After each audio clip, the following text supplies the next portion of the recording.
Today, we will be doing experiment 6, which is the extraction lab. We will be starting with a 1-to-1 mixture of benzoic acid and phenanthrene. We will start with half a gram of this 1-to-1 mixture. To begin, we will dissolve both compounds in DCM since they are both soluble in DCM. Next, to isolate the two compounds, we will do a liquid-liquid extraction in which we will have our DCM with both compounds dissolved in our separatory funnel. We will add sodium hydroxide, and when we do that, that will deprotonate our benzoic acid to give this benzoate anion, which is soluble in that aqueous layer. Next, we will remove both the organic layer that will contain our phenanthrene and the aqueous layer that will contain this benzoate anion.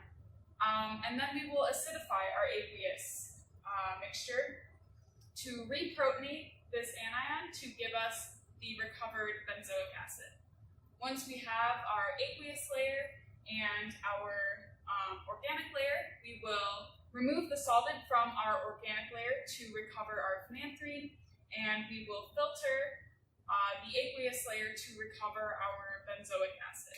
Okay. We have our 1-to-1 mixture of benzoic acid and phenanthrene in this flask dissolved in about 10 mils of DCM.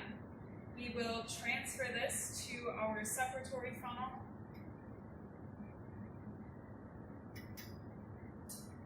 And we will be adding about 5 mils of our 1 molar sodium hydroxide aqueous solution. This is what's going to deprotonate the benzoic acid.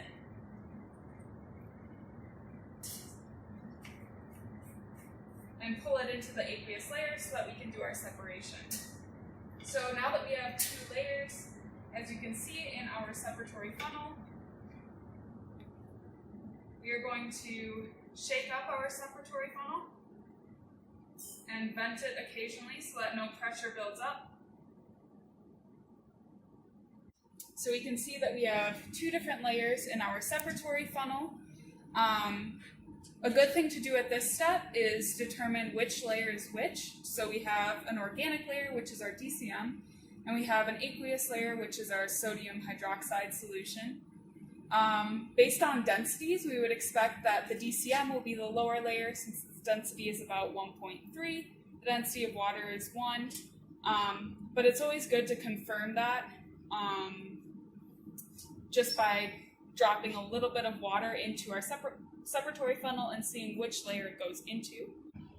So we have a little bit of water here in this flask. What we're going to do is just take, the way that I like to do this is take our pipette, submerge it into the lower layer, and then release a few drops. And you can see that the water is traveling to the upper layer, which tells us that the upper layer is our aqueous layer. So the next thing that we're going to do is remove both layers from our separatory funnel, separating the organic layer and the aqueous layer. So we determine that the aqueous layer is the top layer, so our organic layer is the bottom layer.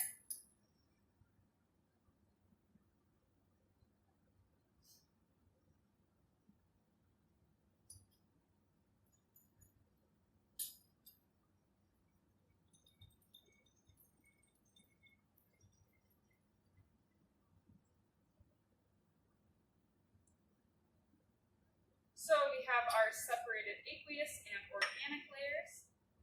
And the next thing that we will want to do is add our organic layer back to the separatory funnel and wash it one more time with sodium hydroxide to make sure that we get out all of the benzoic acid as possible. Here we have our aqueous layer that we now need to acidify. As we acidify it, we should see the benzoic acid crashing out.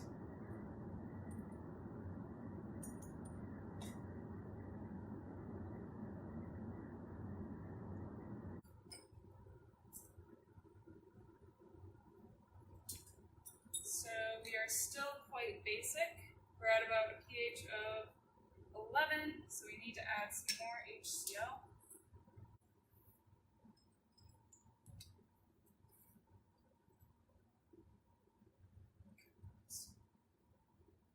So we can see that we have benzoic acid crashing out. That's a good indication that we are at an acidic pH, but let's double check it with our pH paper.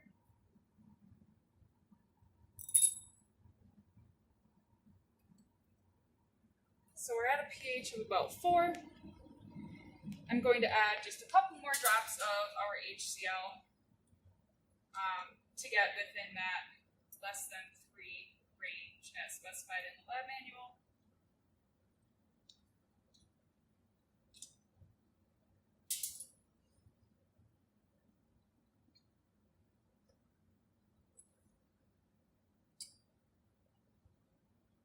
Alright, and we are now at a pH of 1. It's that pink color. So to help form the rest of our benzoic acid crystals, we're going to stick it into an ice bath for a little bit until we see no more crystals forming. So we've got our vacuum on. We have pre-wet our filter paper with some cold water. We are ready to pour our aqueous layer into our Buchner funnel to collect the benzoic acid crystals. And I have rinsed the flask with some cold water to get any remaining crystals that might be in the flask.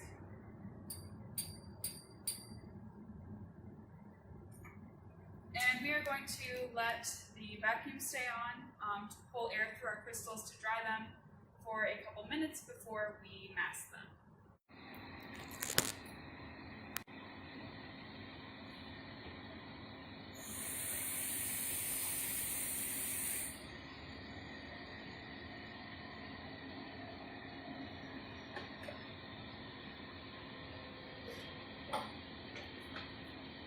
So you can see that the DCM is being pulled off from our reaction flask.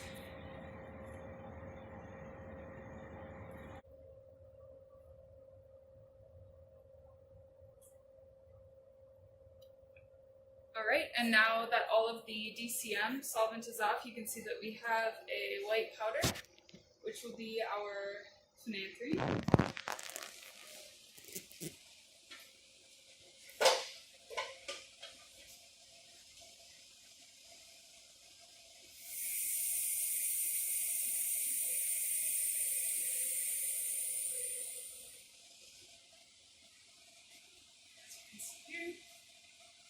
And now we are going to get the mass of this to determine how much we have recovered. The melting point tube containing phenanthrene is on the right-hand side. Onset of melting point occurs at 99 degrees Celsius, meniscus at 101 degrees Celsius, and clear point at 102 degrees Celsius.